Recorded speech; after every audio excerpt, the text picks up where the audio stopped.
one of the best decisions that I made in my life. This decision to pursue what I enjoy and what I like and what I'm good at comes from a place inside where we want to feel good about ourselves, and why don't we listen to what we like to do? Sometimes we say, no, I pushed myself to study physics and math because I thought I should do it, when really I was very good at languages and I love to dance. Why wouldn't I pursue that as a career path or to study? But I thought, well, I can always do that. I'm going to study something that is a different challenge. It was okay. It was a great challenge. So over these years of living, my lifestyle has evolved. I have had a lot of people ask me in my life, what's your secret? And I think, what are they talking about? What do you mean, what's my secret? No, how do you do it? What do you mean? How do I do what? No, but you're always traveling and you're always speaking languages and you're dancing. And for me, it's natural because I made these choices. Well, I'm going to do what I like and what I enjoy. That's been a priority. It hasn't been to buy a big house and have 5 cars and that I need to be locked in a job that keeps me in those kinds of things. I've worked full-time for 25 years, but I've made lifestyle decisions to accommodate what my priorities were. Every one of us is capable of making choices and decisions that direct our lives in the way we want to go. And joy is something that exists all around. We can intentionally tap into. And that's what I like to call is the joy space. We can put ourselves living in a joy space, which is really the filter of living a joyful life. How do you create joy? I think about joy as a state of being rather than an emotion.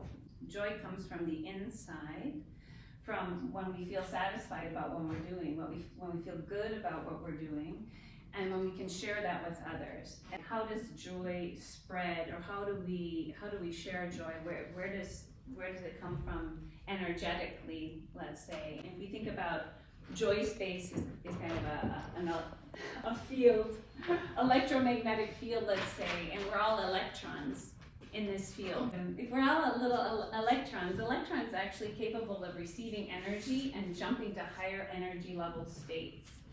And joy is a high energy level state. It can be looked at as an electron or a wave with a high frequency.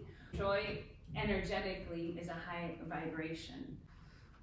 And like those electrons, we can have 2 electrons together, and if they collide, they give each other energy, and they can jump levels of energy. Meaning, if we have a joyful person, and that joyful person contacts another person and shares their joy, they can help inspire or excite this electron, this energy to a higher level. You've probably felt that before when you're with someone that's really excited about something and they're like telling you a story and you get excited about it, even if you don't really know what it is, but they have this energy, it's contagious. And that's joy. That's what's coming. That's inspiration, and that's this idea of vibrations. And if we start inspiring people with joy and happiness, wow, how great is that? Somebody might be feeling really down and you inspire them into a joyful state, and they might stay in that joyful state and they might realize, wow, I don't have to, I can vibrate high in this higher sense of being. And maybe when bad things happen, that the bad isn't so bad. And maybe we don't drop energy states so low because inside we know where we can be in a joyful state. When waves cross each other, right? So if you're thinking of sound waves, for instance, if you have 2 waves coming together like this and they have the same frequency, that means they're vibrating and moving at the same speed with the same amplitude of waves. When they intersect, they actually double, and it's called positive interference. So they actually double and they make a wave that's twice the size. So when you're interacting with people who vibrate on your wavelength, we use that. Are we on the same wavelength? When you meet with that person, you actually double the energy and double the amplitude of the wave. I just think it's really cool. When we're in joy space and we have more people in joy space, we start to vibrate at the same level. That's where the creativity happens, the love happens, the expression happens, because we're feeling good individually and we're with people that we can share it with. All these energies start to add up into something more positive.